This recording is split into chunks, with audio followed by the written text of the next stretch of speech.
Renato Veiga to Juventus, here we go. These are the words of Fabrizio Romano yesterday. And usually when he goes with these words, we celebrate. We are happy. Why? Because it's a player that we were expecting. And finally, with these words, we know that the club statement will follow in the next coming hours. But it's not the state of mind of all the Juventini, because Juventini are smarter. They went into the details. Is it a permanent signing? No. Is there an obligation? Is there an option? No.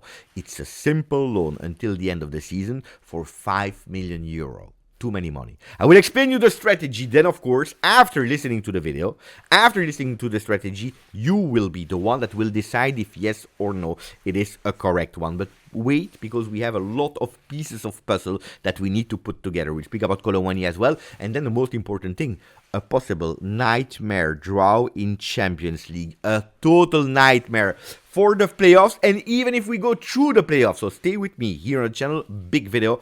Ciao Juventini of the world. My name is Giuseppe. Welcome back on the channel. So step by step, Renato Veiga. Are we happy or not? Yes and no. Yes, we needed a defender, even if we were waiting for the defender since the 2nd of January.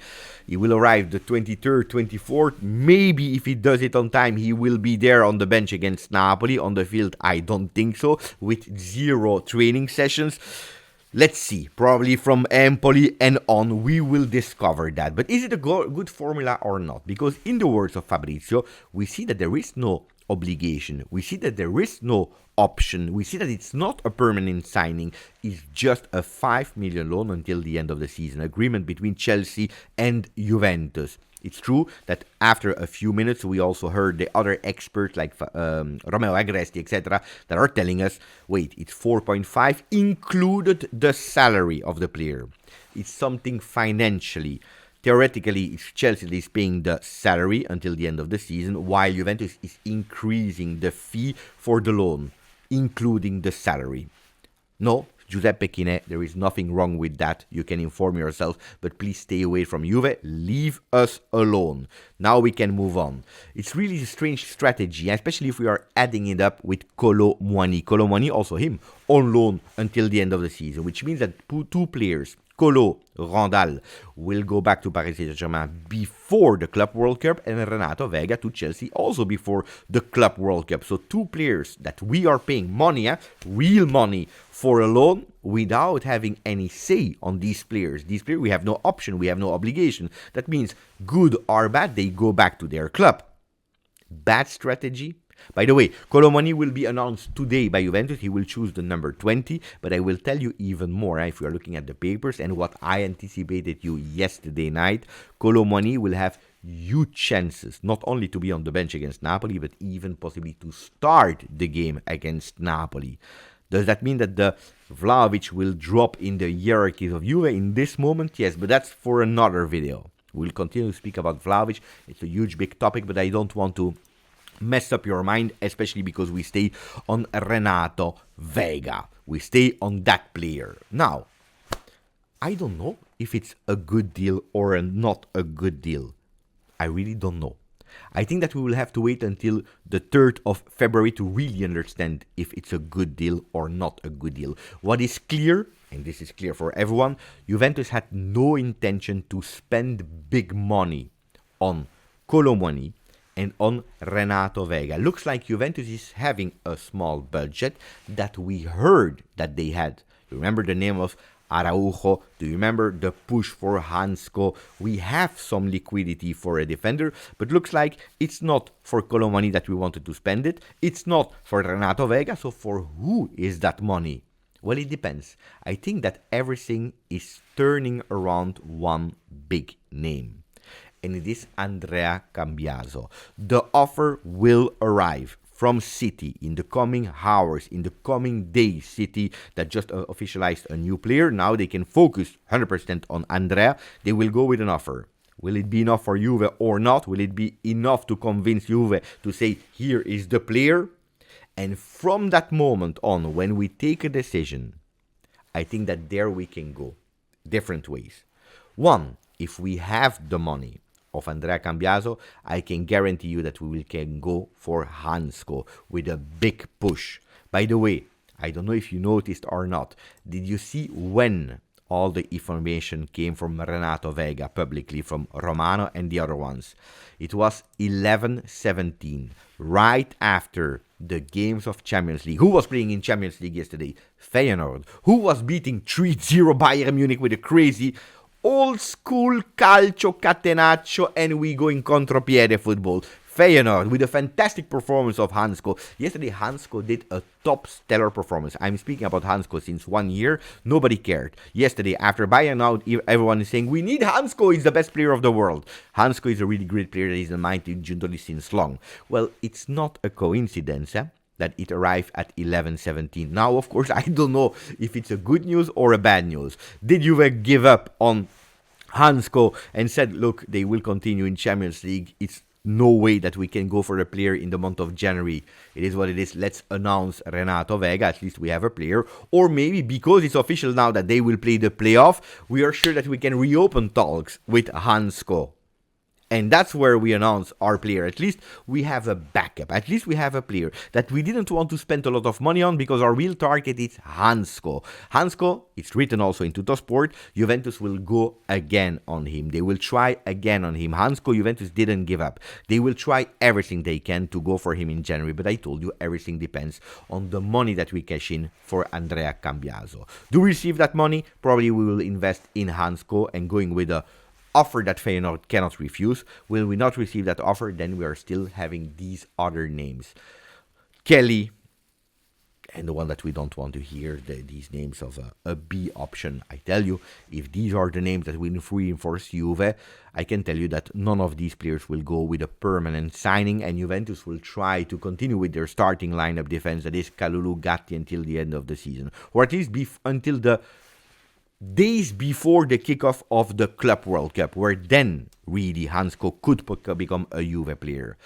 Is it a good strategy? Well, if you have it in mind to go for your big target and to put your money on, I can understand it. I can understand that you go with a player that Chelsea wanted probably 25-30 million euro as an obligation to buy, and that you said, no, we are not sure because we don't want to spend money if we want our real target, that is Hancko. I can understand it. Then, of course, it's a huge, big boomerang for Juve, because if the player at the end, Hancko, doesn't arrive, first of all, it's a problem, because then you start again from scratch. Secondly, it's a boomerang because you remember what happened with Alcaraz. We spent that money there.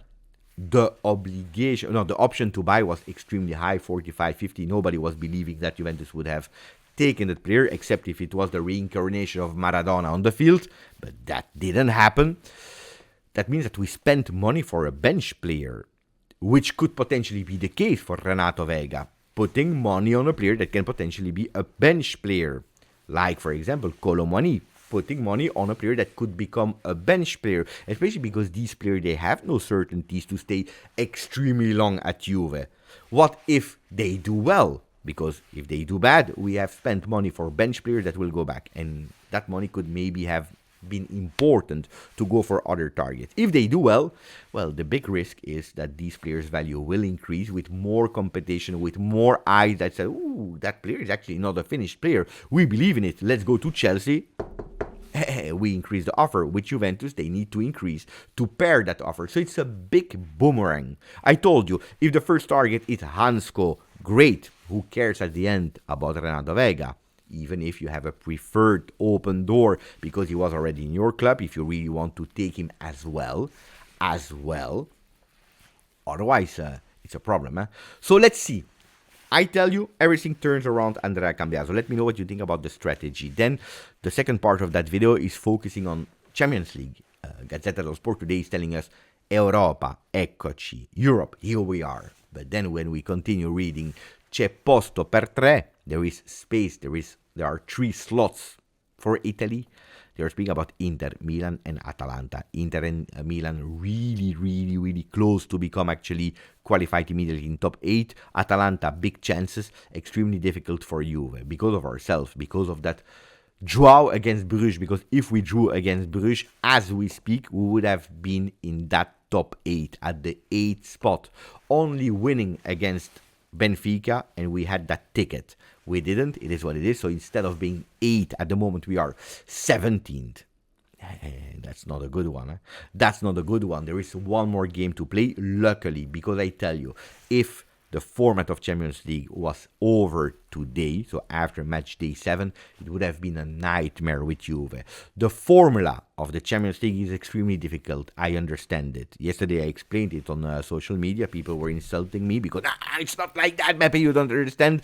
Luckily I made some research. So what will happen? That there will be an extra draw, but not the draw the 9th and until the 16th, again the 17th and the 24th. No.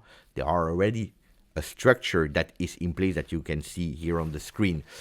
So for example, 17 and 18 will be drawn against the 15th and 16th. 23rd and 24th will be drawn against the 9th and 10th, etc., etc., etc. So there are already a structure in place.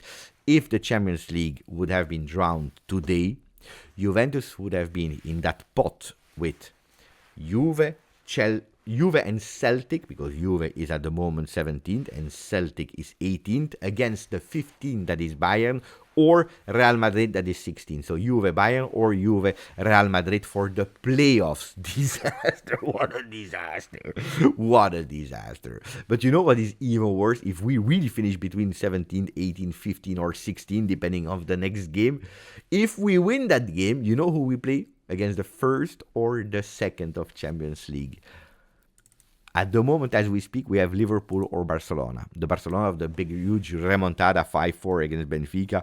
Mamma mia, what a disaster. Guys, avoid 15, 16, 17, 18 at all cost. Are there still chances for top 8? Yes, they are. But extremely difficult. It means that you need to win and that a lot of teams in front of who they are not winning. Guys, but anyway, that formula, if you're still hesitant and you say, Beppe, no, I don't believe that formula is not like that. I don't believe in that chart. I went to all the possible sources, to Gazzetta dello Sport that are explaining it is the same. And if you still don't believe, I went on a social network for the young kids where Champions League was pushing and explaining the narrative, and it's even the Champions League official account that is explaining you how it works. So guys, 9.99, not 100%, but 9.99. Trust Beppe when I'm telling you something. Let's see. The next one will be a real roller coaster. At the moment we will play against Real, at another moment we will play against I don't know what disaster. Anyway, thanks for following the channel. Grazie ragazzi. I'm waiting for your consideration here in the chat. Grazie, forza.